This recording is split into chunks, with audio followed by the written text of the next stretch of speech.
Žiūrėk, mes su Dela treniravomės. Dela, ar šnekam apie pozityvius dalykus? Duok 5. Šnekam. Šnekam. Mes, Lietuva, kuri didžiuojame savo čiurlioniu, pasirodo, kad visus tuos 120 metų mes klausėme jo kūrinio ne tokį, kokį jis sukūrė.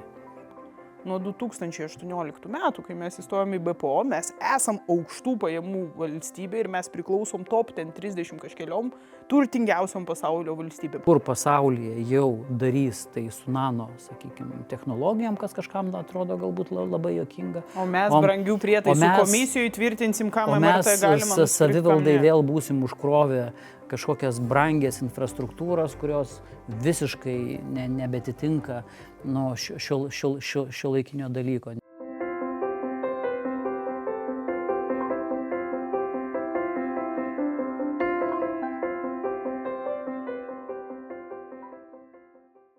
Sveiki, mes pirmą kartą savo šitam tinklalaidai turim svečią. Turėjom daug pasiūlymų, kas turėtų būti pirmas svečias. Būsimas šalies premjeras. Čia yra Dela, premjerė, bet žodžiu, išeina jau viskas. Bet mes čia turim skanukų, jeigu ką pasiruošė, tai jinai sakė, gal grįž, gal ne, eina pažiūrėti, kaip ten. Žinai, premjerai turi suprasti ir kitus darbuotojus, kurie už ekranų, tai pas operatorių nuėjo pasisveikinti ir žodžiu. Tai, iš mūsų aprangos matos, kad kalėdinį čia tą podcastą įrašinėjam. Tai Arūnui čia kilo ta mintis, kokia čia ta mintis, tu pasipasako, ką mes čia darysim. Nežinau, kažkaip mintis tai tokia, kad, kažkaip, jeigu kalėdinė laida, aš nežinau, kad visiškai neracionali mintis, padarykim laidą, kur ten, būtų viskas tik pozityvu, tik gera, tik tai kažkokios pozityvios naujienos, o paskui pats kažkaip galvoju, gal kažkaip klišė tokia, gal neįdomu, tada visi sako, kad niekam neįdomios tos geros naujienos ir taip toliau, tai aš ir pats nežinau, bet vis tiek kažkoks vidinis, vis tiek yra likęs viduje, kad, kažkaip prisiminiau, lyg tik vis lojam ant kažko ir dabar turėsim šunį. Šitas šuo beje labai retai loja, tai jinai tokia yra be balsė. Žiūrėk, pradėkim nuo pozityvių naujienų organizacijose. Pavyzdžiui, paimkim mūsų fakultetą ir paimkim jį prieš 20 kokių metų ar dar mažiau. Nežinau, kada čia visose organizacijose daugiau mažiau atsiranda, kad galima į darbą ateiti su šuniu. Tai aš esu šiandien darbą atėjusiu. Tokia naujiena. Čia mano pozityvi pirma naujiena, kad tu gali ateiti ir vis daugiau yra organizacijų, kuriuose gali ateiti ir atsivesti, nežinau, vaiką, gali turėti atsivesti šunį, jeigu jis ten kažkam netrukdo. Ir tai yra, kaip ir gali sakyti, smulkmena, bet man yra labai smagu, kad aš galiu, jeigu Dela daug laikų surinks, gal ir dažniau pasikviesim, bet man yra smagu, kad žmonės gali turėti kažkokį patogumą, turėti kažkokią laisvę ir taip, kaip pagalvoji, atsukim tos pačius ten kokius 30 metų atgal į Lietuvos nepriklausomybę. Būtum, kad nors bet kokioje organizacijoje, universitete būtum pasakęs, atėjo su šuniu į darbą. Nesuvokiamas dalykas būtų, ne? Aš dabar galvoju, kada čia tose privačiam sektoriuje, sakykime, kada čia tie atsirado pirmieji, gal dabar net ir koks dešimtmetis turbūt, ne? Bet sakytum universitete gal... Aš taip sakyčiau, koks 5 metis, kad universitete, kur jau, galėjo yra, ne, ir mes turim ir kitų kolegų, kurie universitetą ateina su šuniu, ten gal į paskaitą neini, nežinai, kaip ten kurie studentai sureaguos, kažkur ten administracijoje gali pasilikti tą šuniuką, jeigu šuniukas draugiškas.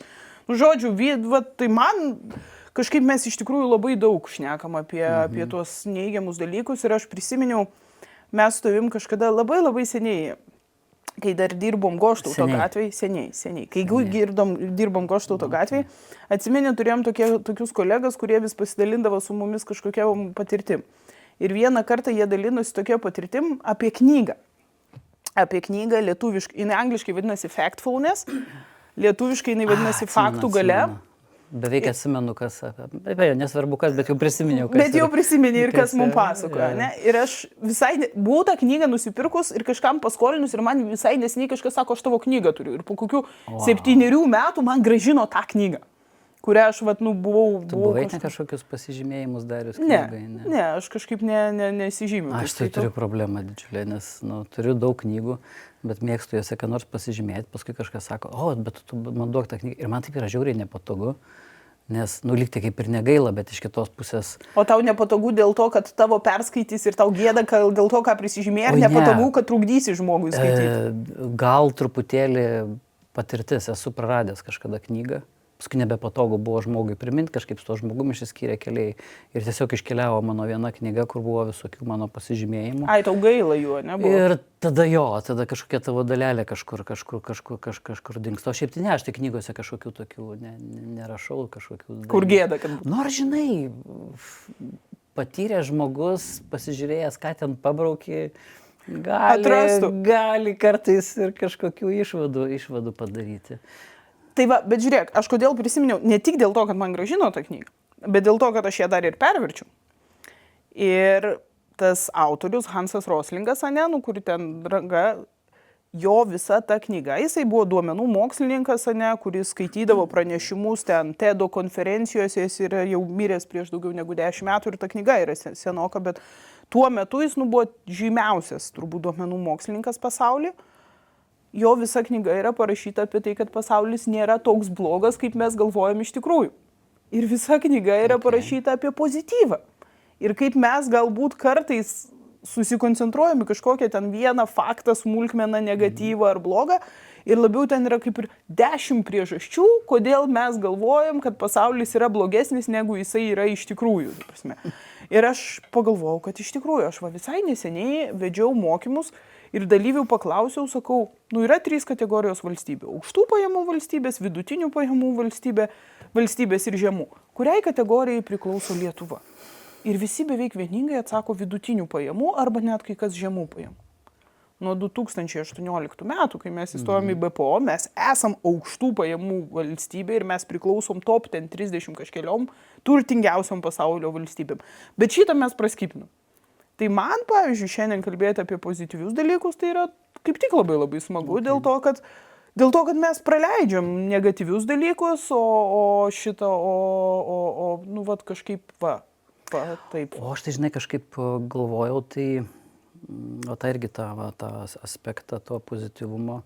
Ir paskui čia, žinai, panašiai kaip su gėriu ir blogiu, man tokia pradėjo griaužti toks truputėlį neramumas, galvoju, kaip čia mums papasakot, žinai, apie kažkokį tai gerą dalyką, bet kaip yra sakoma, jeigu nežinotum, kas yra blogis, negalėtum žinot, kas yra gėris, nes nėra su ko lyginti. Ir tada klausyk, bet čia vis tiek gaunasi toks truputėlį nedidelė, bet manipulacija, reiškia, kai tu papasakai, kas yra gerai arba pozityvaus, nejučia lyg tai gali kažkaip, ne? Žiūrėk, aš atsimenu tą amžiną citatą Šliogerio ar ne Šliogerio ar kažkieno apie laimė nėra natūrali būsena, ne? Ją prisiskiria daug kas savo, žinai, ten ir Tarkovskis ir kiti, bet man atrodo, aš dabar galvoju, kažkas iš užsieniečių pirmas, vis tik gal koks Bergmanas labiau į tą pusę. Nesvarbu, bet žinai, kai tiesą pasakai, tai daugam limpa. Tai žiūrėk, tai mes dėl to darom vis negatyvius, kad vieną kartą galėtume pozityvų. Gerai, va dabar žiūrėk, dabar tu atstovauji tą pozityvą. Ir ką tu apie tai galvoji? Žiūrėk, mes su Dela treniravomės. Dela, ar šnekam apie pozityvius dalykus? Duok 5. Šnekam. Klausyk, bet aš, žinai, galvoju, vis tiek kažkur yra ribos, ne? Tada, žinai, gali sakyti, tai dabar atsivedė kaip į svečių, žinai, bet svarbu, kad neskirtų kokių, kaip ten, kas ten Ciceronas arkliui pareigas skyrė kažkokias valstybės tarnybai, tai kad kokių ministrų nepaskirtų, žinai, tai... Pas mus ten kas ten antilopė galvo. Tai čia šuo. Vienu žodžiu, beje, COVID šuo. Yra pozityvu, bet reikia vis tiek valdyti lūkesčius, kad jeigu pas jūs atėjo į darbą, kad ir pati mieliausia Dela, tai nereiškia, kad jinai užimis padarys tos. Nebus taip, kad visą laiką įžiūrė. Gerai.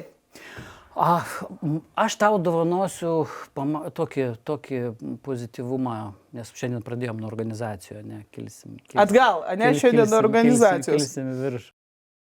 Tai irgi gerai, nereikia būti komforto zonai, kaip sako, visą laiką iš paukščio skrydžio. Aš gal prieš tai papasakosiu, mes Arūnu ką susitarėm, čia šiaip įvesti kontekstą. Tu manai, čia dar yra tų, kurie nežino? Kad mes susitarėm prieš tai? Ne, tai žino, tai bet aš papasakosiu, ką mes susitarėm, kad ir jie žinotų. Mes susitarėm iš tų mūsų 4 lygių, tai tik dabar atvirkščiai bus organizacija Lietuva, Europa ir pasaulis.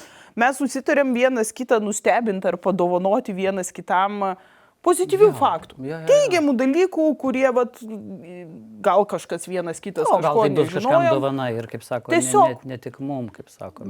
Apie ne egoistai kokie, kad tik su savimi. Net altruizmas mokslininkai sako egoizmas, nes jautiesi gerai, tai aš pasiruošus priimti pirmąją dovaną. Tai žinok, kažkuria prasme ta dovana labai koreliuoja gal su dėlos čia irgi to buvimu, ne, ir ką gyvūnai, mūsų psichikos sveikatai, ką padeda ir taip toliau. Aš kažkaip teko bendraučiais metais irgi su visokiais žmonėm, kurie ten veda mokymus organizacijom ir taip toliau. Ir aš kažkaip irgi išėjau iš kalbą, sakau, žiūrėkit, šiais metais o ką jūs esat pastebėję, tokio kažkas, kas organizacijose ryškiai duoda kažkokį tai jau, kažkas gero, kažkas naujo ir taip toliau. Tai žinai, tai yra dalykas susijęs su dirbtiniu intelektu. O mintis, jeigu ją rezimuočiau, žmonės apie tai pasakoja skirtingai, bet jeigu rezimuočiau į vieną vietą, tai yra pozityvus dalykas įvyko šiais metais, kad vadovai CEO į darbą ateina nebe vieniši. Atsimeni, būdavo, mes irgi labai dažnai pakalbėdavom, ypač kaip vadovų mokymai, vidurinės grandies, kaip tas vadovas, jo ta vienatvė, kaip tu tampi vienišas, kai tau reikia priimti pačius svarbiausius sprendimus, tu lyg tai turi komandą, lyg tai tave supa daug žmonių, bet kažkokiuose kritiniuose momentuose, tas vienatvės jausmas yra ir visą laiką būdavo, kad čia vadovas vienišas, išeina į kalnus ten ir taip toliau ir panašiai. Tai sako, žinai, panašu, kad šitas stereotipas lyg tai kaip ir keičiasi, nes šiais metais ypač atsirado dirbtinio intelekto tokių jau funkcijų, tokių algoritmų, kurie yra nebe šiaip žaidimas, ne šiaip paieška informacijos, bet iš tikrųjų kuriasi, kaip sako, tam tikros platformos, tam tikri įrankiai. Netgi Lietuvoje žinau, kad yra, kaip sako, kūrėjų, kurie jau yra sukūrę realius algoritmus, tokia, kaip programa, sakykime, dirbtinio intelekto pagrindu, kur jau į darbą vadovas ateina su patarėju.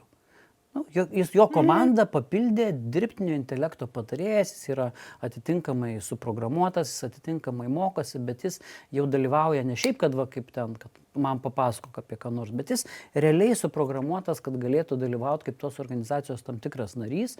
Nesureikšminkim, tai nėra, kad jam perduodami kažkoks sprendimų priėmimas ir taip toliau. Taip.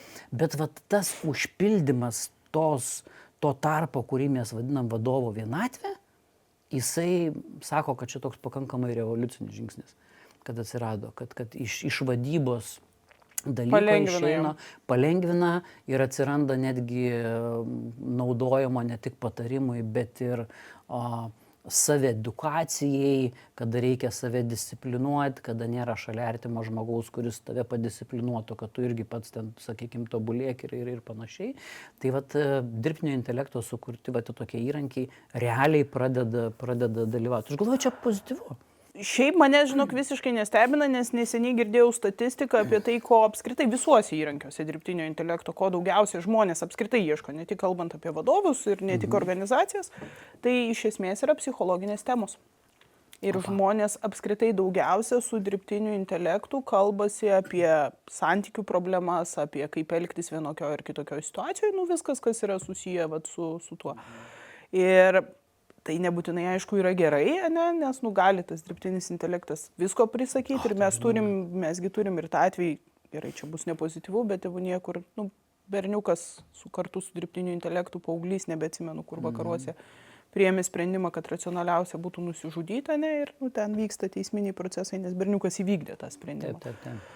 Bet jeigu kalbant, tai po to jau yra atnaujinimai ir jau dirbtinis intelektas ir nebeturi teisės ten jokių duoti patarimų dėl kažkokių asmeninių sprendimų, pavyzdžiui, ten net ir ten išeiti iš darbo, ne, jis iškart sako, kad ne, aš tau negaliu šito pasakyti. Bet kitas dalykas, tai rodo, kad žmonėms yra labai didelis poreikis su kažkuo kalbėtis apskritai, ne, apie santykius, apie įvairius dalykus ir jiem dirbtinis intelektas gelbėja. Reiškia, mes neturim patenkinto to poreikio, mes čia ypač Lietuvoje visą laiką šnekam, kiek mums trūksta psichologų, psichiatrų paslaugų, ten reikia jų prieinamumus didinti, bet gal net nedaeiti iki to, kam reikia jau psichologo ar psichiatro ar psichoterapeuto paslaugų, bet tiesiog apskritai su kažkuo pasikalbėti, ir bent dalį, tada dirbtinis intelektas kažkokio pasikalbėjimo, kur žmogui tiesiog gal kartais pasikalbėti reikia, panašu, kad jisai perima šitą rolę. Irgi tos vienatvės, nebūtinai vadovo vienatvės, bet apskritai žmogaus vienatvės.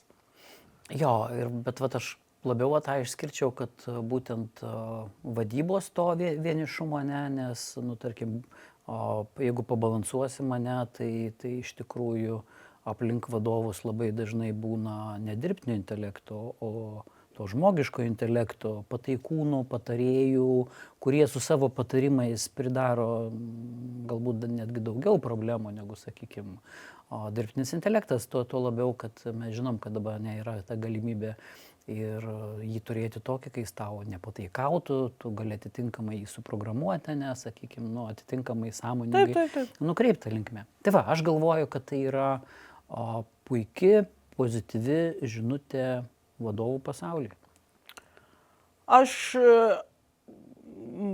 apskritai pritariu ir mes, aš kažkiek žiūrėjau apskritai irgi tokius faktus, tai man šiais metais turbūt, kalbant iš to organizacijų lygmens, tai labai daug yra tyrimų, kurie rodo, kad pas mus apskritai, kalbant ir ne tik apie vadovus, apie visą organizaciją, kad labai daug atsiranda būtent irgi apie tą pačią psichikos sveikatą, apie pagalbą. Aš matau, kad šypsaisi. Nes man čia kaip indikatorius, atsigulė ir užsimerkė. Tai viskas gerai, reiškia. Ne, reiškia, viskas stabilu, ramu, galima ramiai miegoti ir viskas gerai. Skanukų kol kas nieks daugiau neduos. Pažiūrėk, koks racionalus elgesys. Taip, viskas gerai. Tai žodžiu, tai man šiais metais yra užstrigę, kad apskritai, yra pagal statistikas. Ten vis daugiau įmonių, organizacijų suvokia ir diegia įvairias ten psichologinės sveikatos priemonės, paketus, nuo ten, nežinau, harmonijos kambarių, psichologo darbe iki ten laisvesnių grafikų. Pagaliau, atrodo, nusistovėjo ten tas ginčas dėl hibridinio ar gyvo darbo, kur atsiranda kažkoks, stabilumas, ta prasme, ten atsiranda apskritai matavimas ir suvokimas, kad reikia matuoti mūsų visus kažkokius pasiekimus ir tos psichinės gerovės organizacijos. Čia labai daug ašarų, imk vieną skanuką, galėsi neverkti toliau. Tai šitą, kad reikia matuoti kažkokiais rodikliais ir negalim tiesiog sakyti, ten tas pats, ar ten darbuotojų įsitraukimo, ar psichikos gerovės indeksas ir dar kažkas, toks kažkaip. Beje, netgi atsiranda, gal beje čia irgi susijęs su tuo, ką tu pasakai, kad dirbtinis intelektas vadovom padeda, tai atsiranda pirmieji tyrimai, kad vadovai, viena iš labai didelių visada kritikų vadovams būdavo, kad jie užsiema mikrovaldymu. Tuo mikromanagementu vadina, Tai atsiranda pirmieji tyrimai, kad vadovai mažiau mikromanagina. Ir kad keičiasi šita statistika, ir ta prasme, kad vadovai mažiau mikromanagina, kad aš čia tiesiog labai smarkiai irgi nežiūrėjau, bet tiek, kiek užmečiau akį, tai ten, aišku, Amerikoje, tai aš čia Amerikoje prasideda, kad, reiškia, atsiranda daugiau delegavimo, mažiau kontrolės, daugiau pasitikėjimo, ir tie pirmieji tokie tyrimai, tai aišku, mes čia visų pirma kalbam apie ten Forbes 500 įmonę, nuo kur mes tą, ką esam jau kalbėję, kad nori, nenori, viskas prasideda nuo Amerikos. Bet pozityvus faktas, su kuriuo aš norėjau pasidalinti, ir tai yra mano asmeninė istorija apie vieną tokią organizaciją, ar net ne organizacijos sistemą, man tiesiog kažkaip labai norėjosi pasidalinti. Aš žinau, kad iš vieno fakto ir asmeninių istorijų negalima daryti išvadų ir tai gali būti unikumas, bet... Jeigu neįgiamas išvadas, tai mėgsta daryti iš vienos istorijos. Tai vat o teigiamam tai sakys, ne, čia žinai, skirtumas. mažai. Aš esu žmogus, kuriam, kai reikia pas gydytoją, tai aš nueinu pas savo šeimos gydytoją, jeigu mane kažkur siunčia, jinai man parašo siuntimą ir aš kaip išmanantį atsidarau išankstinę pacientų registracijos sistemą IPR ir ten ieškau to gydytojo laisvo laiko, ten tinkamo man savo kažko. Tai čia kažkada prieš kokį gerą pusmetį reikėjo man kažkokio jau to antro lygio specialisto, apie teigiamus, neteigiamus sveikatos dalykus ir aš atsidariau, ta prasme, galiu iškart pasakyti, aš ieškojau Kaune, nes gyvenu Kaune didžiąją dalį laiko, ieškojau gydytojos Kaune nebuvo nei vieno laiko, čia apie ieškom, gerai galvoju, atsidarysiu Vilnių, būnu ir Vilnių, atvažiuosiu į Vilnių. Atsidariau Vilniui, susiradau pirmą ten man tinkamą laiką, pasirinkau, tikrai reikėjo laukti ten maks 2 savaitės pas tą gydytoją, tikrai neilgai. Nuėjau pas tą gydytoją, super gydytoją, iki dabar su ją turiu reikalų ir bendraujam ir viskas tikrai labai nuostabu, bet linksmiausia man buvo istorija ne ta. Tai buvo visiškai aš tiesiog, iš sistemos pasirinkau gydytoją ir nuėjau. Ir tik nuėjau ir po kokios savaitės žiūriu televiziją ir vienoje iš laidų ta gydytoja yra kaip specialistė, kažką komentuoja, kažką reiškės kažkaip, o aš nuėjau valstybinėje institucijoje nemokamai su siuntimu be eilės ir patekau pas gydytoją, kuri yra, Tai man toks, aš suprantu, kad smulkmena ir aš suprantu, kad čia yra, vienas iš kažkokių to atvejų, bet, veikia. Ta prasme, ir, aš ten niekam nieko nedaviau, nei ką, aš per IPR sveikatą užsiregistravau, nuėjau, lankausi, viskas gerai ir tikrai labai gera gydytoja, nenoriu čia vardais pavardėm, čia reklamai užsiimti, nes žinau, kaip tai gali suveikti, bet iš principo, ta prasme, tai prašau ir mes visą laiką, nes čia vėl, sveikata nulūžo, vėl neveikia, ne vėl blogai, veikia, ta prasme, taip, būna kažkokiu updeitų, būna kažkas nesuveikia, bet iš principo, veikia ir tikrai galima naudotis, ir tikrai, ta mūsų sistema yra tokia. Čia mane kažkaip nejučia įtraukė, aš visą laiką dabar man tokie raudonos lemputės užsijungia, nes aš kur aš bebūčiau, net jeigu bus kalba apie kultūrą, baigsis apie sveikatą, toks natūralus visą laiką. Bet šiaip tai tiesiog, kad jeigu, kaip sako, kaip ir užbaigiant tą mūsų potėmę ir gal apie tą istorijų kontekstą, tai irgi dažnai būna dėl tų pačių neigiamų istorijų. Aš visą laiką mėgstu paklausti, kiek tu šiandien skaitei neigiamų istorijų? 1, 2, 3. Bet šiandien Lietuvoje buvo 70 000 tokių istorijų. Sveikatos sistemoje 70 000 istorijų per dieną. Tai yra visą laiką klausimas, žinai, ar neliko už borto tie medikai, tie žmonės, kurie padarė nuostabius dalykus, žinai, bet apie juos nieks neparašė, nes vėl ta pati logika, pagal mūsų tą riešutėlio principą, kad iš 5 emocijų 4 emocijos neigiamos, tai ir maitinamės, kaip sako, tuo, kas verčia vemt, kas verčia darytis agresyviais, kas verčia neracionaliom emocijom. Tai aš manau, kad gerai, bet pasidovanokim, ką nors savo dabar, kur mes dabar tada, jeigu iš apačios einam, tada į Lietuvą. Kas gero Lietuvoje šiais metais? Šiais metais, ne? Gerai, galiu pradėti, ne? Aš galim dalintis, dabar galiu aš. Man vienas faktas, kurį radau, kad 2025 metais Lietuvoje yra užfiksuotas, gal nėra netikėtas faktas, užfiksuotas rekordinis savanorių skaičius. Savanorių tai ne krašto apsaugos savanorių, o savanorių įvairiose organizacijose, savanoriško darbo. Be abejo, čia vėl prasideda diskusijos, kiek tų savanorių yra ten dėl to, kad moksleiviams yra privaloma, ten ta savanorystės veikla, tebūnie. Bet iš principo, kad mūsų visuomenė keičiasi, jeigu mes visada kalbėjom apie tai, kad mums reiktų žiūrėti į Skandinaviją, kur labai daug yra bendruomeniškumo, labai daug yra to bendro požiūrio, tai Lietuvoje mes turim rekordinį skaičių šiais metais žmonių savanoriaujančių. Tai reiškia, kurie nori nebe tik už pinigus kažką daryti, ar už žmoną apsimoka. Ir čia irgi vėl neišskiriant kažkokių konkrečių savanorių organizacijų, savanorysčių organizacijų, kam tai yra kažkokios psichologinės, kam tai yra ten senolių ar žmonių su negale, ar ten kokių ten bebūtų tų savanorysčių įvairiausių jų gali būti. Aišku, ir tai pačiai Ukrainai pagalba ir visos savanorysčių. Tai man tai yra iš vienos pusės kaip ir gal liūdna, nes dalis yra, reikia savanoriauti, nes reikia padėti Ukrainai, nes karas vyksta, tai liūdna, kad jis vyksta. Iš kitos pusės tai rodo, kad mūsų visuomenė bręsta ir mes galim skirti laiką savanorystei. Žinai, kur paminėjai apie anoj temai, kad sakai, žiūrėk, pameni ten, buvom ten kažkur, žinai, ir kartu ir ten knygą kažkas rekomendavo. Tai grinai ten tam pastate, kur mes dirbom kartu. Tiesiog man sugrąžinai dabar šitoj temai prisiminimą, kai mes rinkom komandą ir turėdavom labai daug gyvenimo aprašymų, tų CV vadinamų. Tai irgi pamenu, kaip vyko tas kartų lūžis, kai dar atrodė taip neseniai žmonės netgi gėdydavosi savo pareigų aprašyme parašyti, kad ten dirbau kur nors ten kaviniai padavėjų, arba kad savanoriavau kažkur, ar kažkaip.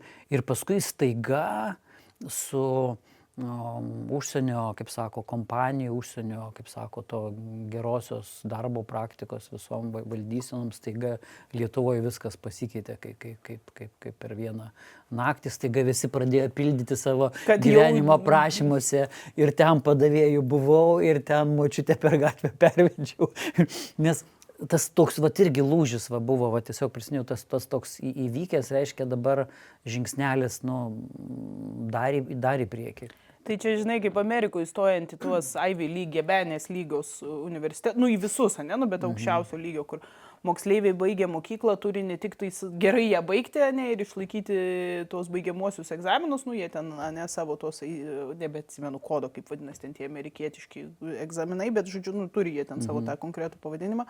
Tai ne tik tuos egzaminus turi gerai išlaikyti, bet stojant į universitetus, ten filmuoja dar ir video, ir teikia ir motyvacinius laiškus, ir rodo, kiek jie turėjo visokios papildomos veiklos, ten priklauso nuo sferos, tam, kad įrodytų, kad jie yra visapusės asmenybės, ir bus tom universitete geras papildymas, ne tik dėl to, kad yra protingi ar ten gerai baigė mokyklą.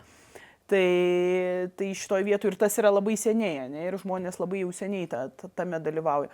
Pas mus kažkaip mes vis dar Lietuvoje nusimažinom kartelę dabar ir kažkaip galvojam, kad tas iš vienos pusės CV jau rodom, bet iš kitos pusės, pavyzdžiui, universitetus, kaip ir pridedam ten už kažkokius sportinius pasiekimus, balus, dar kažką, bet labai bijom to softinio to vertinimo. Dabar geriau šiaip balų pridėti.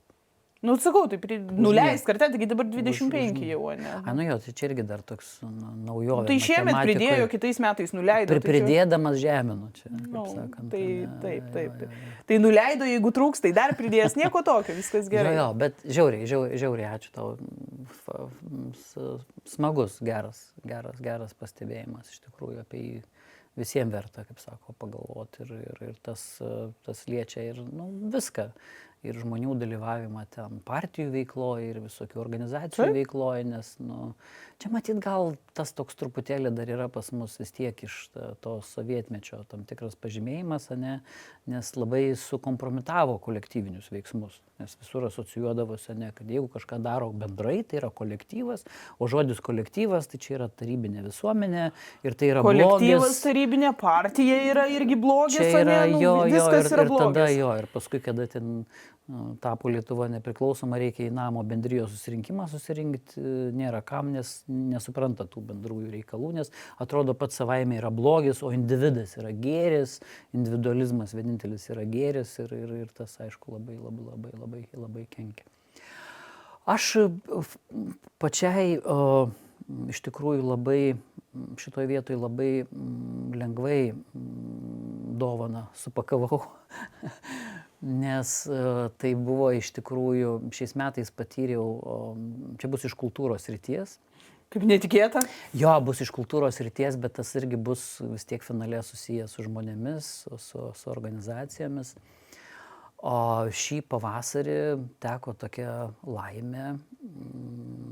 Filharmonijoje buvo koncertas skirtas Čiurlioniui. Realiai tai šitą signalą, šitą pozityvų signalą Lietuvai padovanojo, jeigu taip žiūrint iš labai kažkur toli, dovanojo Čiurlionis po kokio 120 metų, ne? Ir truputėlį reikia irgi tos istorijos, kad pagauti, kodėl tai yra tokia jautri, man atrodo, ir labai leidžianti daryti įdomias išvadas istoriją. Kad Filharmonijai šių metų kovo mėnuo, man atrodo, buvo pavasaris, buvo vienas iš renginių, koncertų skirtas būtent Čiurlionio metams.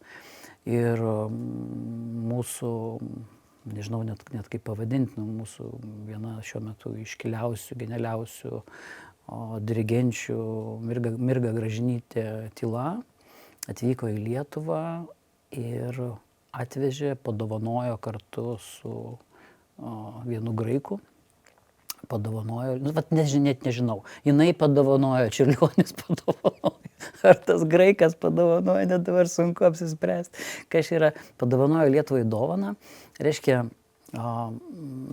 buvo interpretuota, sugrota originali Čiurlionio simfoninės poemos Jūra versija. Aš nežinojau tos istorijos iki tol, nes jinai man buvo žiauriai neįtikėtina, kad taip galėtų būti, bet istorija yra tokia. Kai Čiurlionis ten tarp maždaug 1903-1907 metų jis ją sukūrė, jis asmeniškai savo nei jūros, nei miške jisai nėra girdėjęs pats Čiurlionis, nes nieks jam jos nesugrojo, nebuvo galimybių. Pirmoji premjera įvyko 1936 metais Kaune. Bet buvo viena įdomi detalė, kuri prives prie tam tikrų išvadų. Pakankamai svarbia kūrinyje, pakankamai svarbi partija melodinė yra skirta vargonam. Bet 1936 metais nepriklausomai Lietuvoje Kaune vargonų nebuvo. Ir tam, kad įvyktų premjera, tiesiog tuometinis vienas kompozitorių, aš dabar bijau pameluoti, Vytautas Bacevičius gal. Tiek to, palikim pavardės, kaip sakant, istorijai, kam bus įdomu, tikrai galima susirasti. Adaptavo, vienu žodžiu, pakeitė vargonų tą partiją, tiesiog išdalino kitiem instrumentam, tokiu būdu sutvarkydamas tą bendrą instrumentuotę.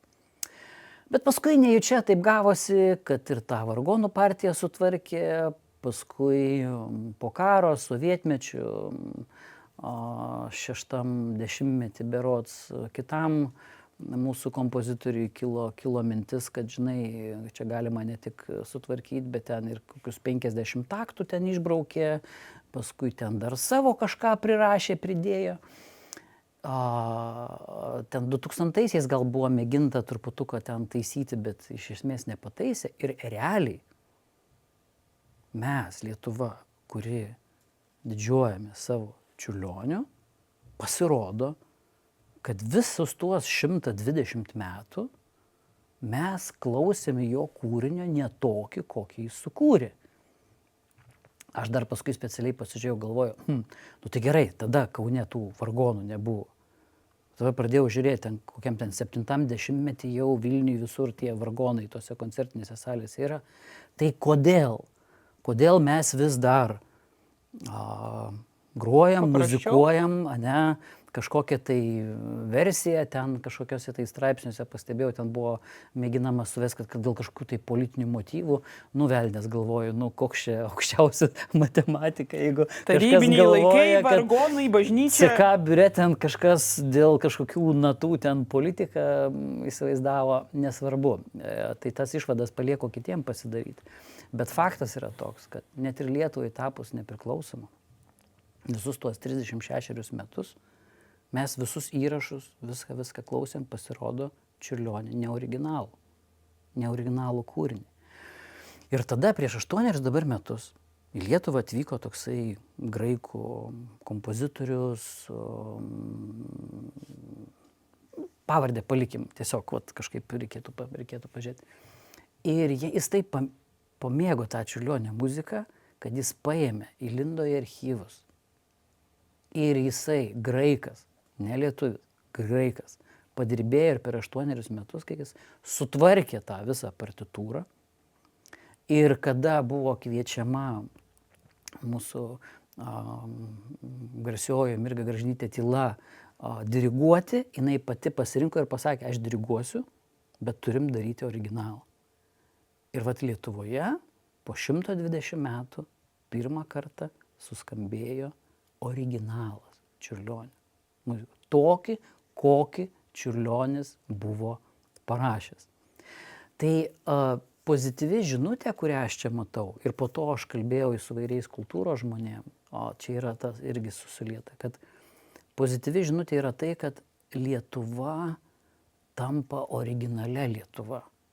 Mes pradedam atgauti savo tikrasias šaknis ir dar žinutė susijusi su žmonėm reiškia, kad jau atėjo tas metas, kai į Lietuvą grįžta užsienyje baigę mokslus mūsų žmonės, tokie gabūs žmonės, ne, genialūs praktiškai, ne, žmonės, kurie pradeda tvarkyti tam tikrus dalykus, pradeda mums parodyti, kokia ta Lietuvos kultūra, menas, muzika yra iš tikrųjų. Aišku, man jie kirba klaustukas, kur tie tūkstančiai su muzika susijusių žmonių tuos 36 metus, negi niekam nekilo klausimų, kodėl čia yra kaip. Ir va ta dovana, tas Čiurlionio signalas 25 metais, jis mums atnešė žinutę. Lietuva tampa tokia, kokia iš tikrųjų yra. Ir tas Čiurlionio kūrinys buvo ten ir tiesiogiai transliuotas per ten Deutsche Grammophon, kokį ten tą kanalą, kur niekada nėra buvę. Mačiau žinutę, kad yra ruošiama išleisti plokštelę. Reiškia, net nežinau, kam dėkoti, ar mūsų nuostabiai dirigentei, ar tam graikui, ar čia Čiurlionio kažkoks vat, mums atsiųstas, bet šie metai tikrai buvo išskirtiniai. Tai yra žiauriai pozityvu. Žmonės keičia Lietuvą, tie, kurie atsineša tai, ką gero išmoko svetur. Mes bręstam kaip žmogus. Kaip žmogus bręsta, taip mes bręstam kaip valstybė, mes nebebijom būti originalūs, mes nebebijom būti savimi. Man tau bepasakojant, aš tiesiog prisiminiau iš savo gyvenimo, iš savo vaikystės, aš kai augau ten pradinėse klasėse, mes tikrai labai varganai gyvenom, tikrai taip labai sunkiai. Ir mano mama buvo iš tų, kur tiesiog reikia vaiką aprengti, tai tuo metu nusipirkti siūlų ir numegzti vaikui megztinį yra pigiau. Negu pirkti, ne? Tiesiog taip yra pigiau. Ir jinai man tuos megztinius megzdavo. Ir aš turiu tokį užstrigus iš atminties momentą, kaip išpopuliarėjo baisiai ir visos mergaitės pradinėse klasėse važiuodavo į Gariūnus ir ten pirkdavo kažkokius tokius megztinius, čia mūsų megztinių kalėdinių tematika, bet ne, čia tikrai istorija nekuriu, ir pirkdavo tokius megztinius, jie būdavo skirtingų spalvų, ten ryškiai raudonas, ryškiai violetinis, ryškiai žalias, žodžiu, ir čia prieki Barbė. Bet jie visi vienodi, ten skirtinga Barbė ir skirtinga megztinė. Ir aš žinok, atsimenu, kaip aš kruvinom ašarom verkiau, kad visos turi tuos megztinius su Barbėm, iš Gariūnų, vienodus, ta prasme. Nes man, būnant pradinėse klasėse, neatsimenu, ten kokia 2, 3 klasė, o aš turėjau eiti su tuo kažkokiu megztu baisių megztiniu. Man buvo tragedija. Ir aš tikrai atsimenu, kaip mano mama taupė pinigus ir kaupė, kad jinai man galėtų nupirkti, ir nupirko man tą megztinį. Mano buvo toks ryškiai violetinį aš išsirinkau, bet aš turėjau tą megztinį su Barbė. Ir po to praėjus kažkiek metų jau aš buvau užaugus, jau ten link 30 man buvo, gal šiek tiek jaunesnė negu dabar Lietuva po nepriklausomybės atkūrimo. Aš kažkada kažkur lentynose suradau vieną mamos megztą man megztinį vaikystėje. Aišku, jis jau man ten per mažas ir kažkoks.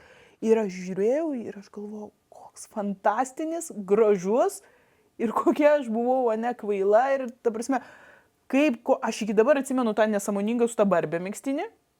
Ir iki dabar atsimenu tą momentą, kai aš radau tą originalų mamos megztinę. Ir dabar aš galvoju, pavyzdžiui, neseniai nemačiau kažkur per televiziją kažkokios moteris ten jungiasi į kolektyvus, mesga iš megstinių, ten Basanavičių, Žemaitės ir čia madinga nešioti, ne, nu, va, turėti megstinių su mūsų šitais iškiliom istorinėm asmenybėm. Ir tai yra originalu. Nu, mes, va, tai ir kaip Lietuva subrendom, reiškia, ne, mes nebebijom, mums nebereikia megstinių iš gariūnų ir mums nebereikia būti kaip visiems, mums nebereikia ne kažkokio prisitaikymo, mums nebereikia, tai man, dėl ko aš va tą savo asmeninę istoriją, sakau, prisimenu, ne dėl, kaip vaikas tu nori pritapti, aš noriu priklausyti ten Europos klubui, aš noriu ten kažkam. Ne, dabar, va, pavyzdžiui, neseniai girdėjau faktą apie čia, va, vėl irgi kažkas juokėsi, bet jeigu mes skaičiuotumėm, kiek iš ES gavo pinigų per visą laiką nuo įstojimo Lenkija ir kiek Lietuva, tai procentaliai vienam gyventojui Lenkija gavo žymiai daugiau. Kodėl? Dėl to, kad Lenkija buvo ta, kuri sakė, ne, mes nebūtinai sutinkam, ne, mes kovojam, nu, vat kažkaip, ne, o Lietuva buvo, oi, mes čia tik džiaugiamės, kad mes esam, jūs mums duokite. Čia per visom kadencijom galioja ir kažką, ne, tai mes turim subręsti ir sakyti, nebūtinai tai, ką mums sako ES yra gerai ir ten reikia iškart pult vykdyti. Nebūtinai, ne, va, tai, kas, va, čia Čiurlionio jūra tokia ir klausom tokio. Nu, reiškia, bręstam, suvokiam, tai nereiškia, kad čia dabar viskam reikia prieštarauti, bet, nu, va, mes bręstam. Jo, ir žinok, va, mano minėta dirigentė, Virga Gražinytė Tyla, nu, aš kažkaip seku jos tą kūrybinę veiklą. Jinai tuo pačiu, va, yra ir ta asmenybė, kuri neša ir tą į organizacijų, į kultūros organizacijas tą naują vadybą, naują darbo kultūrą, nes va, tai, kad tu va pasakoji, tai yra lygiai tas pats. Jinai, įsivaizduok, jinai yra pirma moteris Birmingemo, apskritai, nu, tas pasaulis yra pakankamai konservatyvus ir ten moteriai tap dirigentė, tai yra irgi jau reikalų. Tai įsivaizduok, Birmingemo simfoninis ten orkestras, pasirinka, jinai jauniausia moteris. Jinai sako, ne, žinokit, aš va, čia dabar galėsiu dirbti, dabar negalėsiu, aš čia dabar vaiką auginsiu, turėsit palaukti, arba aš ten grosiu kūrinį, čia yra, turim daryti originalų, vertingą. Jinai visur diktuoja sąlygas, nepataikaudama tai nusistovėjusiai, sakykime, karjeros tradicijai, nes kultūros srityje ten irgi savų stagnacijų yra pilna. Ne, jinai užduoda tą toną, kad žiūrėkime, reikia daryti ne tai, ko reikia aklai dėl karjeros, o tai, kas yra iš tikrųjų vertinga. Ta prasme, ir va, tokie žmonės, va, mes turim pozityvų signalą, į Lietuvą sugrįžta.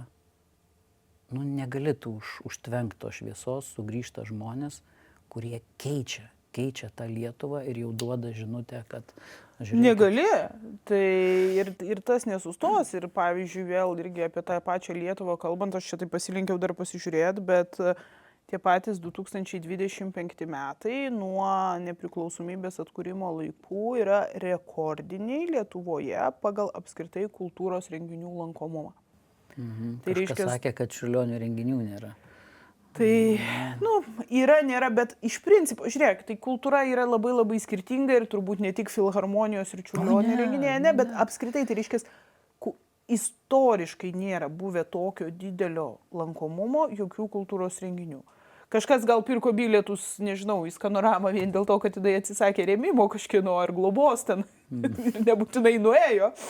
Bet nu, iš principo, ne, tai reiškia, nu, žmonės, ką reiškia, kuo žmonės daugiau lanko, tai galų gale, nu, mes ateinam ir į tą pačių, nu, ir pinigų klausimą. Kuo žmonės daugiau lanko kultūros renginius, tuo tos pačios kultūros įstaigos gali sau leisti turėti normalius orius atlyginimus, tuo tada mes galim daugiau diskutuoti ir apie aukščiausio lygio profesionalų ar originaliai lietuvių ar nelietuvių ir pritraukimą ir tą lygio kelimą. Nu, čia tas toks užburtas ratas, bet nu, mes tame rate irgi esame. Kiek tų mažų miestelių dabar Lietuvoje, nu ten tarkim, kažkas negauna bilieto ten į kokį nors pianisto Aleksandrio Polei koncertą Vilniuje, o nuvažiuoja į Kintus, sėdi per 10 metrų ir žiūri tiesiai į klaviatūrą.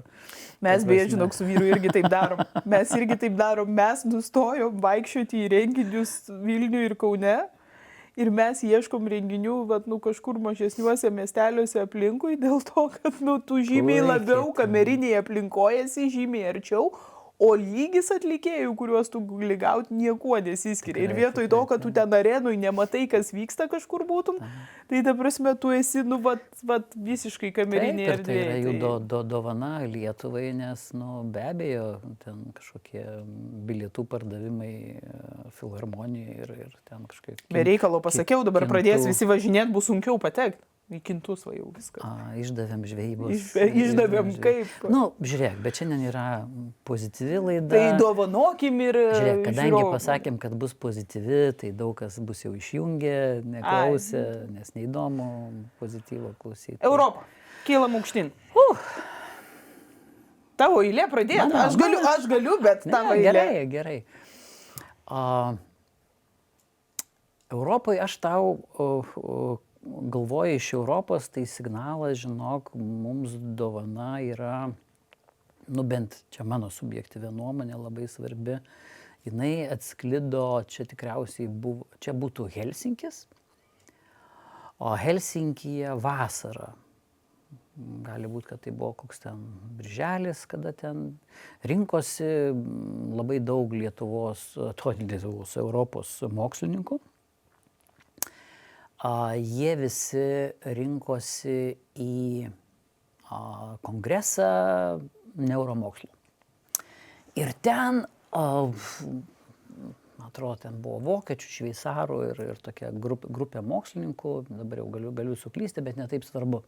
Bet svarbu, jie pristatė dalyką, kuris vadinasi žmogaus smegenų žemėlapiai.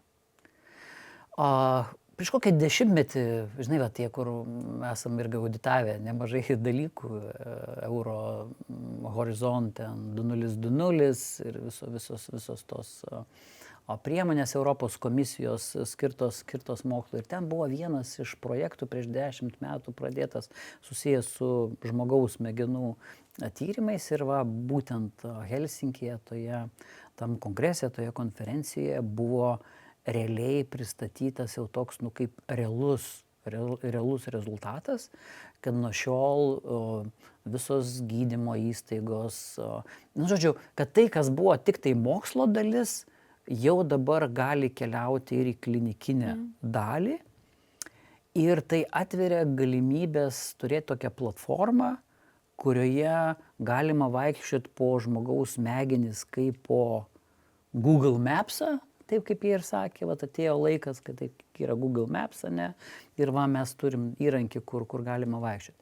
Tai aš praleidžiu tą medicininę dalį, ne, nes ten iš principo ji daugiausiai skirta neurochirurgijai ir kitiem dalykam ir tom naujom galimybėm. Bet labai įdomų signalą šitas laimėjimas, šita žinutė, šitas mokslininkų pasiekimas, jis atveria apskritai dėl strateginio mąstymo.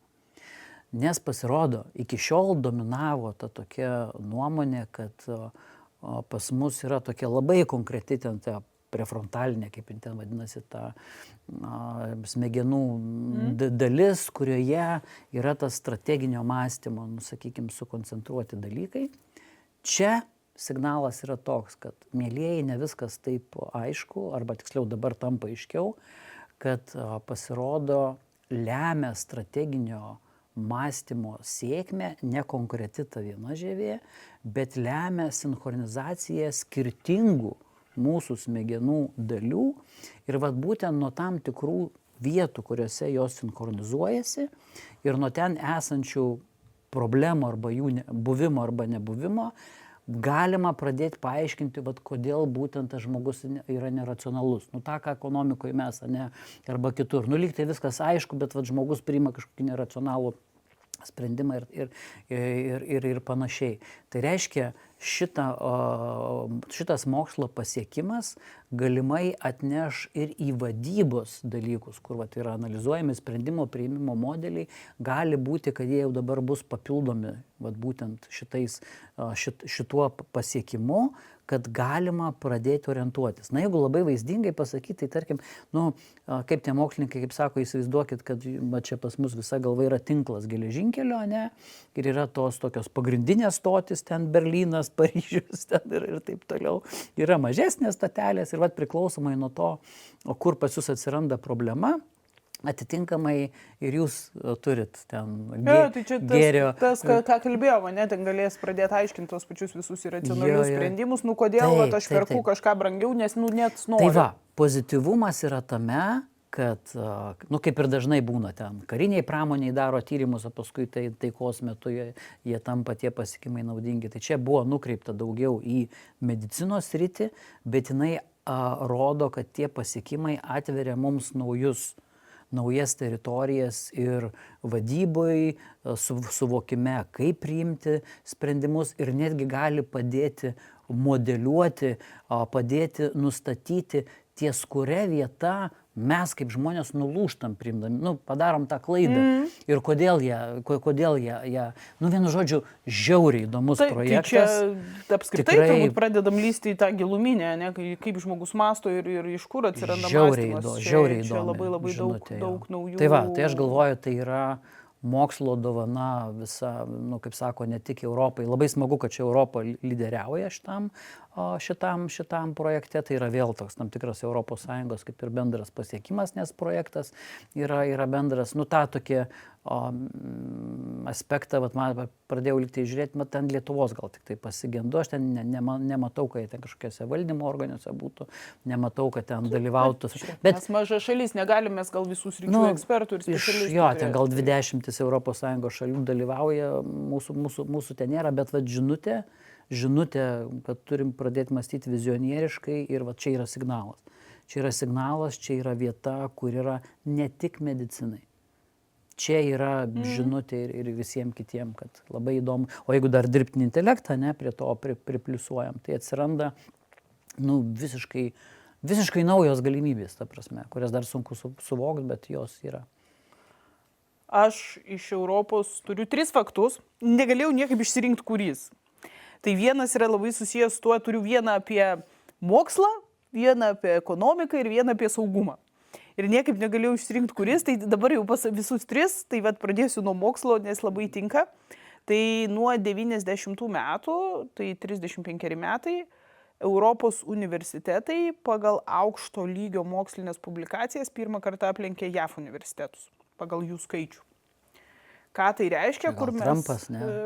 Trumpas nebeleidžia mokslo. Trumpas daro įtaką Amerikos universitetams, kur galimai jie ten irgi turi pakovoti, už ką jie gali ir ko negali. Yra ten tų reikalų. Dabar skiria dėmesį, kaip peržiūrėti tos buvusius straipsnius. Jo, tai bet žiūrėk, mes jeigu visą laiką kalbėjome, ne, tai vienas dalykas yra mokslinė publikacija, iš mokslinės publikacijos turi ten dar toliau atsirasti bendradarbiavimas ir pritaikymas to praktikui, bet tai, kad 35 metų laikotarpį mes pirmą kartą jų generuojam bendrai Europui daugiau, tai rodo, ką mes čia visi atrodo šnekam, čia ta Europa atsilieka, pralaimė Amerikui, čia pas mūsų varžymai, čia pas mūsų biurokratijos, čia pas mūsų blogai, bet va, prašau, jeigu mes imam visus ten Oksfordus, Cambridge'us ir taip toliau ir panašiai, ir lyginam juos su Amerikos, čia apskritai skaičiuoja visus universitetus, tikrai ne tik aukščiausio lygio, čia kalbam apie Europos universitetus ir Amerikos universitetus, tai bendrai sudėjus visi Europos universitetai sugeneravo šiais metais daugiau aukšto lygio mokslinių publikacijų visose mokslo srityse, negu va. Tai žiūrėk, nėra blogai su mokslo Europai. Ne tik tos kamštukus, kaip ten... Šiaudelius ir kamštukus pritvirtino, bet yra ir... Bet yra ir. Kitas susijęs su ekonomika, kur man irgi atrodo svarbu, nes mes Lietuvoje gyvenam šiek tiek burbule ir mums atrodo, kad pas mus darbuotojų labai trūksta įvairiom įmonėm ir mums atrodo, kad visi, kas tik nori, gali turėti darbą. Tai Europoje ta situacija yra labai kitokia ir jeigu mes nukeliautumėm ten ypatingai į pietų valstybės, tai tikrai tas nedarbas yra pakankamai nemažas. Dar vis po COVID neatsigaunančios kai kurios šakos, ne, ir kažkaip. Tai vėlgi, Europoje, kalbant apie ekonominį dalyką, šiais metais yra fiksuotais rekordiškai mažas jaunimo nedarbas. Tai reiškia, mes atsigaudinėjom ir ekonomiškai, ir tvarkomės su tuo nedarbu visoje Europoje. Aš sakau, Lietuvoje čia pas mus ta situacija labai kitokia, tai tas labai džiugina. Bet apie šitą gal nenoriu plėstis, o labiausiai noriu plėstis. Ir kas man toks labai saugumo dalykas, jis gal sudėtingas, bet man jis labai yra džiugus. Tai įvyko lūžis visoje Europoje, mes šiandien taip seniai Lietuvoje džiaugiamės tuo lūžiu, bet Europoje įvyko šitas lūžis, apie kurį mes iš vis žiniasklaidoje nebuvo čia daug kažko, ar galvoju, aš net negirdėjau Lietuvos žiniasklaidoje. Europa pirmą kartą per savo egzistavimą pasigamina iš atsinaujinančių elektros šaltinių, ar pati pasigamina daugiau elektros energijos, negu importuoja iš trečiųjų šalių. Tai reiškia, kad įvyko iš minuso į pliusą, ne? Ta prasme, dar aišku, dar vis importuoja ir čia aš nenoriu eiti į tas geopolitikas, kas ten iš kur ką importuoja, ten dujas, elektras, naftas ar ką ten nori, bet iš principo, ne? Energetinis lūžis yra įvykęs Europoje, Europa pati pasigamina daugiau negu importuoja. Ir tai yra ne tik apie kainą, tai yra ne tik apie kažką, tai yra visų pirma, man tai yra apie saugumą. Nes tavęs kažkas negali laikyti įkaitais. Tavęs negali tau užsukti kranelio, ne?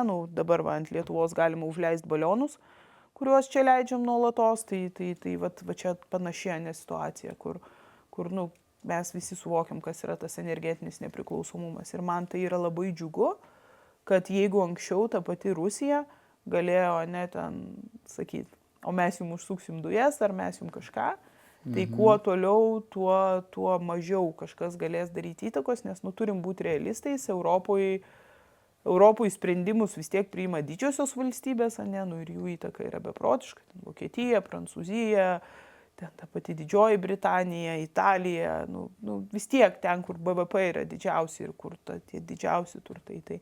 Tai, kad tom šalim kažkas mažiau galės daryti įtakos, kad jos bus mažiau priklausomos, tai yra labai labai labai didelis ir labai svarbus lūžis, nes ten, kad kažkokios ten Slovakijos ar Vengrijos vis dar paloja, tai tam yra svarstomi net ir kad daugumos gal nebereiktų ir ten kvalifikuotos daugumos atsirastų Europoje, priimant Europos ten toj pačioj vadovų tarybų sprendimus, nes tiesiog, ta prasme, tai aišku, duok Dieve, tikėkime, kad jos po rinkimų ir toliau tos didžiosios Europos šalys išliks racionalios.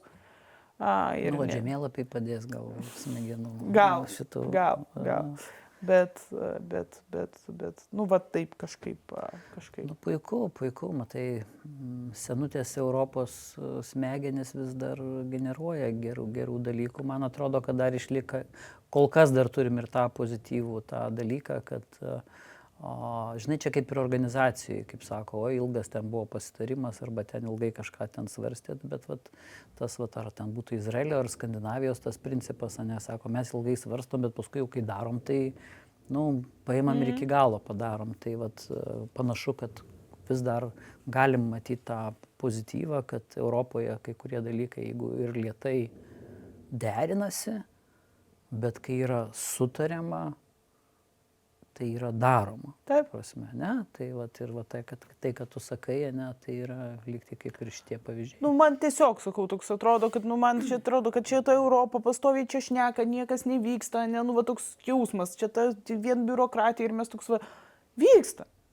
Bet tie lėti, struktūriniai pokyčiai, ne, ten ta, kaip aš juokiuosi, važiuoji, ta kiekviena ten saulės elektrinė ant kiekvieno ten namo stogo pastatyta, jinai lėtai po truputį prisideda. Mūsų svečias bunda po truputį, ne? Sako, eikit greičiau prie pasaulio, nes aš tuoj vėl pabūsiu ir reikalausiu šitą. Mėgaukitės. Kalbant apie pasaulį, mane pačią labai nustebino šitas faktas, aš kai ieškojau faktų. Taip, pradėkime nuo to, kad pasaulio istorijoje niekada nebuvo tokio laiko, kad pasaulis nekariautų. Kažkur visą laiką pasaulyje vyksta karas. Ir dažniausiai ne vienas. Buvo tos kelios dešimtis metų, kiek ten yra išskaičiuotas. Kažkiek, bet karas vyksta nuolatos kažkur. Tai mane pačią labai nustebino, aišku, dėl to, kad mes čia turim karą visiškai pašonėje, o hibridinį turbūt su visais balionais ir visko jau ir pas save. Tai nepaisant viso to, žiūrint į visą pasaulį, 2025 metai buvo vieni taikiausių metų per pasaulio istoriją. Čia, aišku, ten yra Somalis, Etiopija, daug tokių tolimų nuo mūsų valstybių. Ir aš suprantu, kad gal ten, žinai, skauda savo, kai, čia tau šalia mums labai skauda dėl Ukrainos ir dėl to mums atrodo ir čia ypatingai dabar tos dėrybos, kurios čia yra, kalneliai, tai čia geresnis planas, tai čia blogesnis planas, tai čia neaišku, kai baigsis, ane, nu, tai tas labai tą sunku suvokti. Bet jeigu vis tiek numastytumėm, bandyti, aš taip vis galvoju apie tuos visus 8 milijardus pasaulio gyventojų, tai rekordiškai mažai vyksta šiuo metu karų pasaulyje ir tai yra... Stebinai. Man tai yra džiugu. Ir man irgi, žinok, pagal jausmą aš tuo netikiu, pagal ką gaunu iš informaciją, iš kažkokios žiniasklaidos, iš kažko, bet jeigu žiūrėt pagal statistiką, tai šiuo metu, pagal tai, kas vienu Gal blogis koncentruojasi, žinai, aš nežinau, tie tyrimai, kaip ten, pagal ką jie ten, žinai. Skaičiuoja konfliktuose dalyvaujančias šalis ir jų populiacijas, tai vidutiniškai. Tai vėl, aišku, žinai, tai ne visada tiesa, kartais ten oficialiai konfliktas jau baigėsi, bet vis dar kažkokios pasiekmės vyksta. Kaip ir statistika, yra trečia melo rūšis.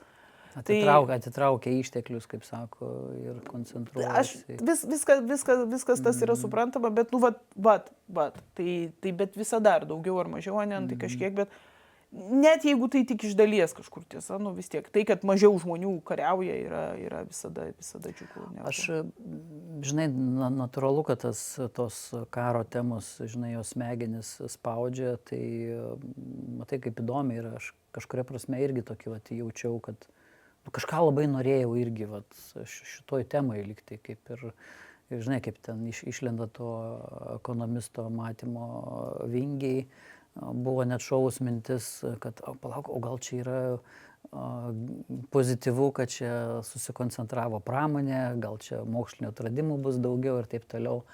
Bet vis tiek paskui kažkaip, kiek aš begalvojau, supratau, kad šeima į pozityvą neneša, nes negali būti, tu negali siekdamas blogio paskui kažką užskaityti kaip gėrį, tai čia, žinai, būtų kaip vadybai, žinai, ignoruoju, kad turiu ten konclagerį ir didžiuojuosi, kaip to konclagerio viduje ten turiu lean procesą ir kaip ten labai fainai ir šią savaitę dar daugiau sudeginau negu Nesefektyviau sugalvojau čia per savaitgalį, kaip ten tuos dantis geriau išimti, žinai, ir taip toliau. Žiauru, ne?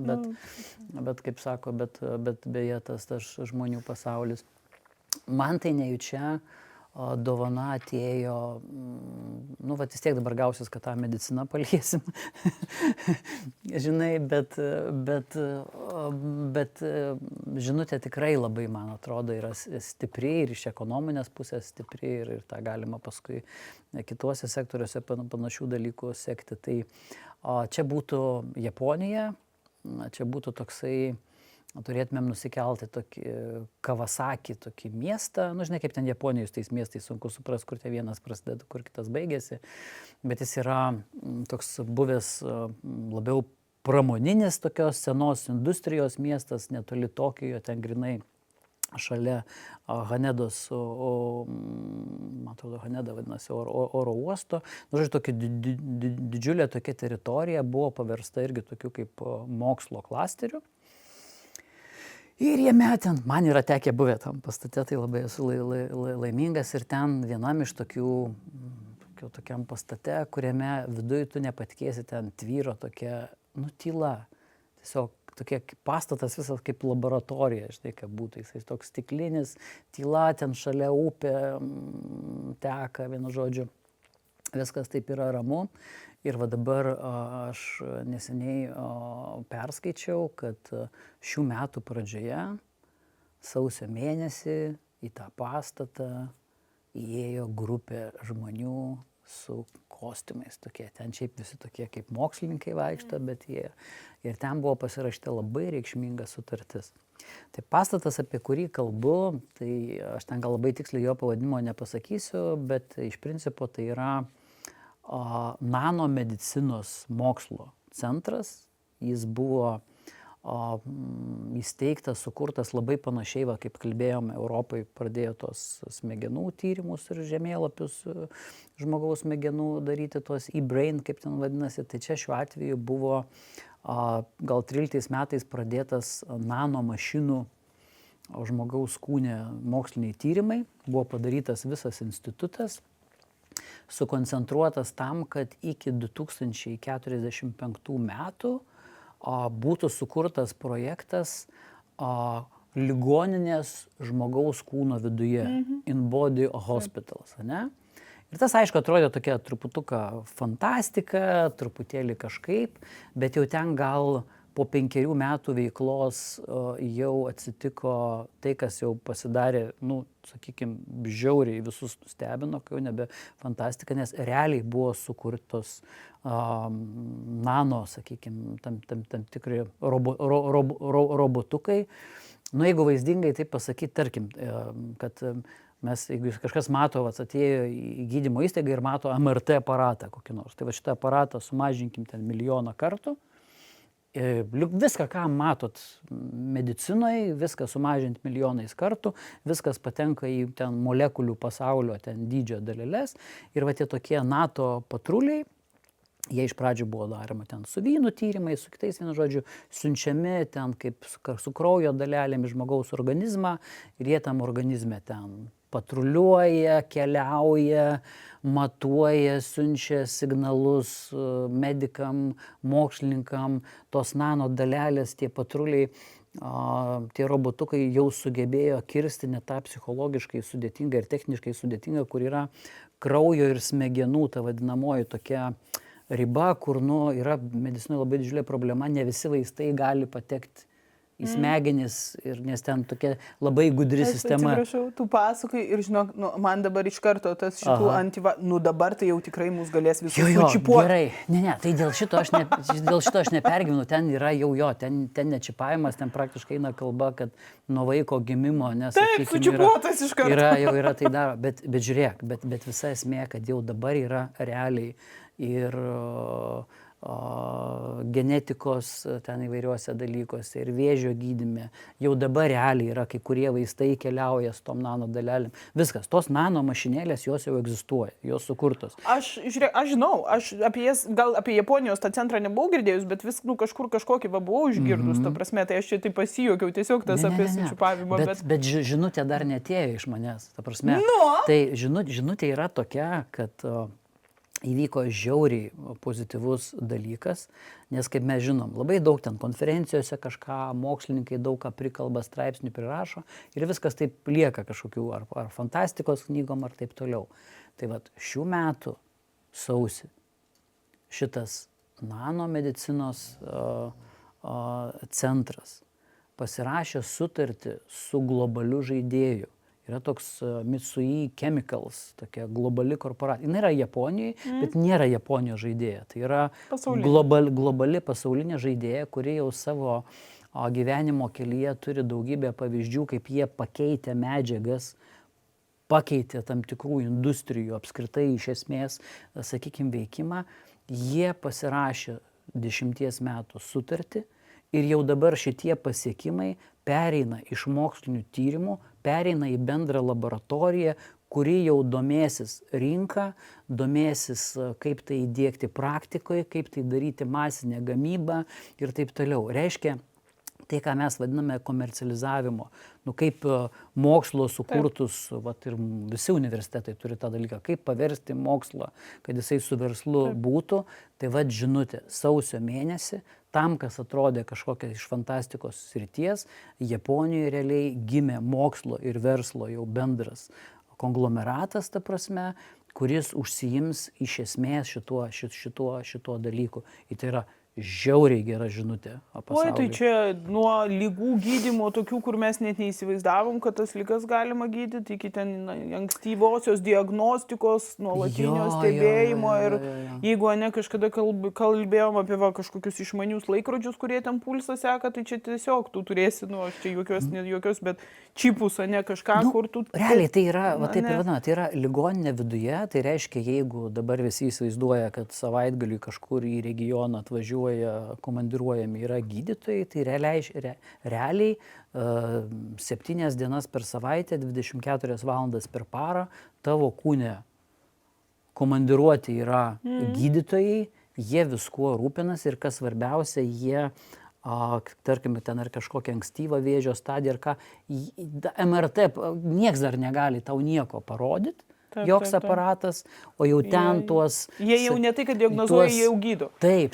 Nu tai nereiškia, kad ligoninės išnyks, sakykime, kad nebebus ligoninių, ten yra dalykų stacionarinių, kurie yra reikalingi, bet tai iš esmės, iš tikrųjų yra manoma, kad mes dabar tai vadiname healthcare, bet realiai tai yra sick-care, ne? Bet tai tas realiai metodas gali pereiti tą healthcare, kad reiškia, palaikymą. Ligoninė yra tavyje, o tu jau į ligoninę, kai užeini, jau negydytis, bet tu užeini planuotis gydymą. Čia keičia iš esmės sveikatos ekonomikos dalykus, tai keičia iš esmės gydymo įstaigų tinklo, jų paslaugų struktūros, ta prasme, pačių gydytojų. Žiūrėk, nebe gydymo įstaigos, o sveikatos įstaigos. Čia turbūt esminis, nebegydau, o užtikrinu sveikatą. Mes čia kažkada juokėmės, kad ne sveikatos apsaugos ministerija, o gydymo ministerija esame.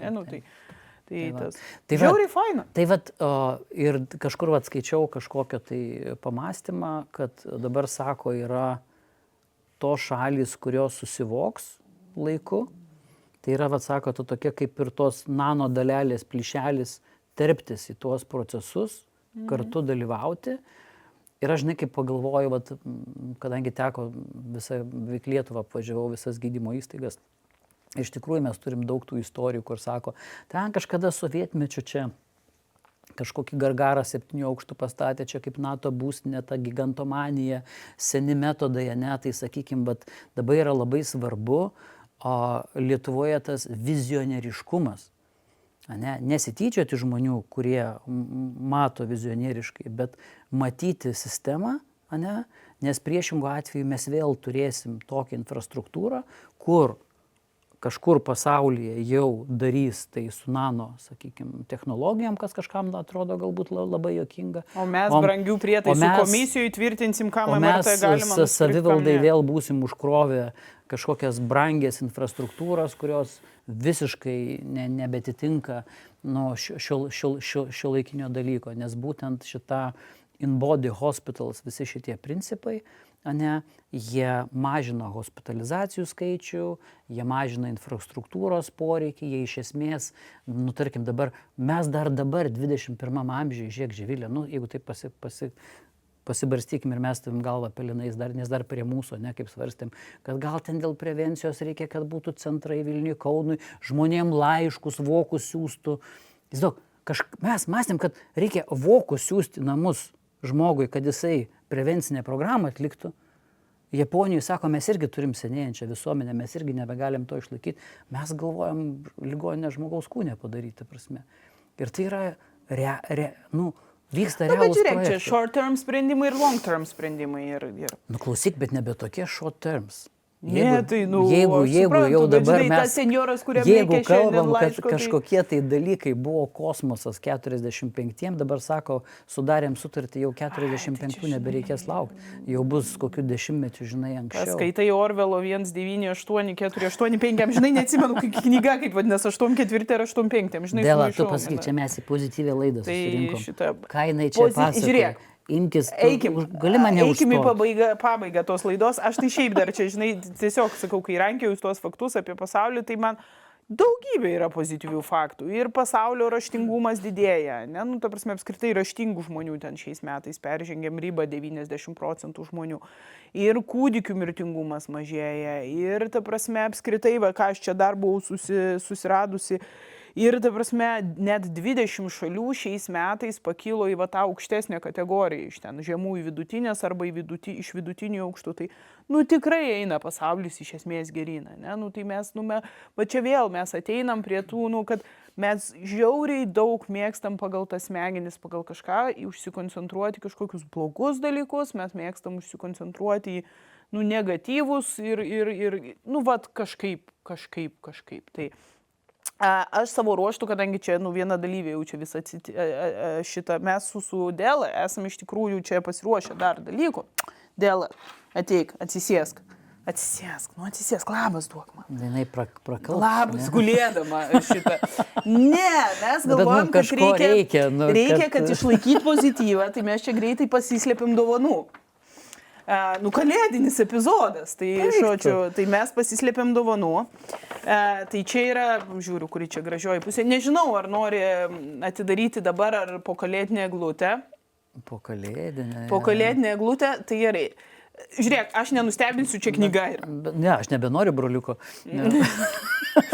Tai čia yra knyga. Ačiū. Turiu papasakoti šiek tiek prieš istoriją, kaip čia ta knyga buvo išrinkta. Čia buvo rinkta kaip buvusiam sveikatos apsaugos ministrui, kuris nevartoja alkoholio. Šitą knygą pasislėpęs, tai žodžiu, tai nežinau, ar tu Aš manau, kad tu gali atplėšti ir perskaityti, kas čia per knygą. Pavadinimą, gali, viskas gerai.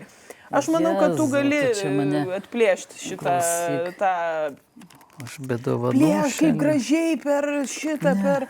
kaip priklauso, per dovanas reikia plėšti. Kaip ten per tą... Bet tu taip užklievai, kad čia nėra kur užsikabinti. Mūsų šeimoje dovanas, kaip pakoja vyras ir... Prisiminiau vienas namuose, atsiminiau, kur tai irgi sakė, plėšk ten. Ne plėšk, sako, bus panaudosim. Tai nenaudosim. Kitai laidai panaudosim. Kitai laidai, žodžiu, plėšk. Trumpa girto, Jėzus.